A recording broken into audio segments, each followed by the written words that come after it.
और बेटी बचाओ बेटी पढ़ाओ, मतलब हमें समझने में गलती हो गई। बेटी किससे बचाओ? इनके एमपी से बचाओ, बीजेपी के एमपी से बेटी को बचाओ, बीजेपी के रेपिस्ट से बेटियों को बचाओ, बीजेपी के मिनिस्टर से बेटी को बचाओ। आज पूरा देश देख रहा है कि किस तरह ये रेसलर बहनें जो देश का मान सम्मान ऊंचा करती है, जो देश के लिए खेलती है, आज वो भी इंसाफ के लिए तरस रही है और जंतर मंतर पर बैठी हुई है।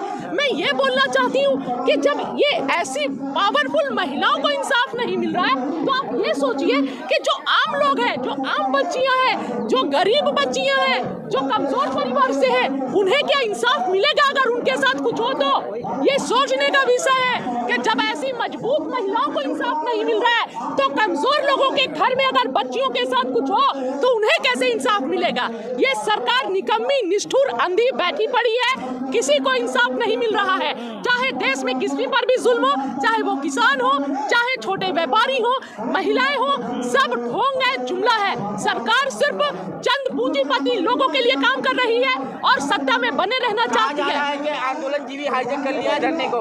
अरे भैया, आंदोलन जीवी कैसे हो गए? यही बहनें तो थी जब किसान आंदोलन चल रहा था, तो क्या बोली? बताने की जरूरत नहीं है। जब शाहीन बाग प्रोटेस्ट चल रहा था तो क्या बोली? बताने की जरूरत नहीं है। मैं देशवासियों से बस ये बोलना चाहती हूँ कि अगर आज ना खड़े हुए ना, एक एक करके सबका नंबर आएगा।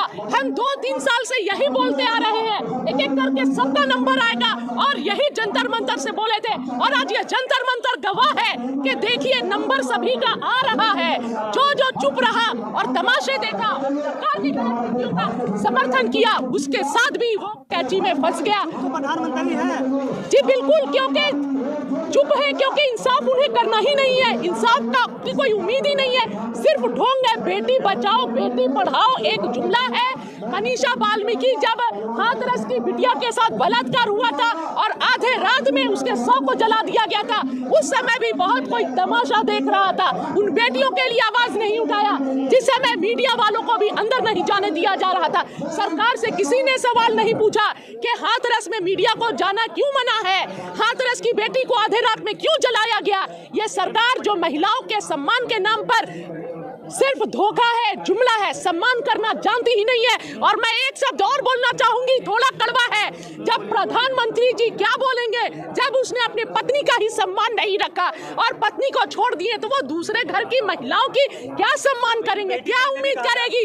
बेटी का दर्द वही समझेगा जिसकी बेटी होती है, महिला का दर्द वही समझेगा जिसके घर में महिला होती है, जो अपनी पत्नी को सम्मान देता है, जो पत्नी को इज्जत से घर में रखता है। जिसने पत्नी के साथ धोखा दे दिया, वो देश की महिलाओं को कैसे उसके साथ इंसाफ करेगा? देश की महिला कैसे उम्मीद कर सकती है ऐसे आदमी से? पॉस्को एक्ट लगने के बाद भी गिरफ्तारी नहीं होती। देखिए यही तो बिल्कुल आज जो हम बोल रहे थे वो देख रहा है, पूरा देश देख रहा है कि किस तरह बेशर्मी के साथ अभी तक बैठे में है एमपी साहब अपने पोस्ट पर, पद पर, किस तरह बैठे में। पॉस्को एक्ट लगने के बाद भी इस्तीफा नहीं दिए। ये तो वही हाल हो गया जिस तरह लखीमपुर खीरी में किसानों ने गुहार लगाते रहे कि जो थार गाड़ी से कुचला गया था किसानों को, उनके पिता को हटाया जाए, पर वो पोस्ट पर बने रहे। आज ये बेशर्मी है, देख लीजिए कि ब्रिजभूषण जी बने हुए हैं अभी तक और कोई इंसाफ नहीं मिल रहा। सही जुमलाबाजी करके देश को भरमाया जाता है। अगर आप इंसाफ की बात करेंगे तो वो आपका ध्यान फिल्म के तरफ ले जाएंगे, क्योंकि इनके पास सिर्फ एक सॉफ्ट कॉर्नर जो है, सॉफ्ट टारगेट मुसलमान है। मुसलमान पर टारगेट कर करके मैं बोलती हूँ देश की जनता का कब तक शोषण करेंगे? एक मुसलमान को टारगेट कर करके देश की जनता का कब तक शोषण कीजिएगा? देश की जनता के आंखों में पट्टी कब तक धर्म का बांध के रखिएगा? नफरत की पट्टी कब तक बांध के रखिएगा? मैं ये बताना चाहती हूँ कि नफरत के खेती के बिना इनका एक दिन भी राजनीति में चलने वाला नहीं है, क्योंकि देश की जनता के लिए इन्होंने कुछ किया ही नहीं है। आम जनता के लिए दुख दर्द से इन्हें कोई मतलब ही नहीं है। प्रधानमंत्री ने भी तो कहा था कि हमारी बेटी जैसी है, बेटी जैसी है, लेकिन बेटी जैसी होती तो इंसाफ दिए होते। एक गैरों की भी बेटी से पड़ोस की भी बेटी का मान सम्मान होता है। ये तो अपने देश की बेटियों के लिए कुछ भी नहीं, जुमला छोड़ के इनके लिए सिर्फ मैटर करता है सत्ता में बने रहना। इनके एमपी, इनके मिनिस्टर्स मैटर करते हैं, कोई बेटियां देश की मैटर नहीं करती है। मैडम, ब्रिजभूषण कह रहे हैं कि मैं बेगुनाह हूं, मुझे फंसाया जा रहा है। बलात्कारी ऐसे ही बोलते हैं कि बेगुनाह हूं और मुझे फंसाया जा रहा है। सारे बलात्कारी इसी तरह बोलते हैं। आपने देखा था ना लखीमपुर खीरी में थार गाड़ी से चढ़ने के बाद भी मंत्री महोदय को बर्खास्त नहीं की और अब तक पोस्ट पे बने हुए हैं, सभी ने देखा था। लेकिन मैडम एक और बात है, ब्रजभूषण कह रहे हैं कि मुझे प्रधानमंत्री बोलेंगे तो इस्तीफा दे दूंगा, लेकिन ये बोलेंगे तो इस्तीफा नहीं दूंगा। तो प्रधानमंत्री बोले ना, क्यों नहीं बोल रहे हैं? देश के जो 2014 में जो नारे दिए थे, बेटी बचाओ बेटी पढ़ाओ, तो क्या वो जुमला था?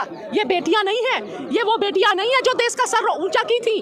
हाँ, ये वो बेटियां नहीं है जो देश का सर फक्र से ऊंचा करती हैं, देश के लिए खेलती हैं, देश का मान सम्मान बढ़ाती हैं। कानून से बड़े हो गए ब्रिजभूषण, ये बताएं क्यों पोस्ट? देखिए, आज भारतीय जनता पार्टी के हर लोग कानून से ऊपर है और कानून को ठेंगे पर रखकर चलते हैं, क्योंकि भारतीय जनता पार्टी कानून को पॉकेट में रख लिया। देश की जनता को यह पहला केस नहीं है, कहीं भी आप देख सकते हैं 3 साल 4 साल से इंसाफ और कानून का माहौल बन गया है। इंसाफ के नाम पर मजाक किया जा रहा है। मैडम एक और बात है, जिस तरह से आप कह रही हैं, लेकिन क्या आप बुलडोजर करा चाहती? कार्रवाई हो तो रही है, FIR हो गई है, दूसरी तरफ ब्रिजभूषण के घर पर कब बुलडोजर चलेगा? वो सलाखों के पीछे कब जाएंगे? मैं यही तो पूछ रही हूँ। तो कानून पर भरोसा है ना, तो थोड़ा इंतजार कीजिए। देखिए, लखीमपुर खीरी में भी हमने कानून पर भरोसा किया था कि इंसाफ मिलेगा, मंत्री महोदय रिजाइन करेंगे, लेकिन कानून पर भरोसा नहीं है। अभी तक देखिए, हमें कानून पर भरोसा है पर इस सरकार के इंसाफ पर भरोसा नहीं है। मैम कुछ लोग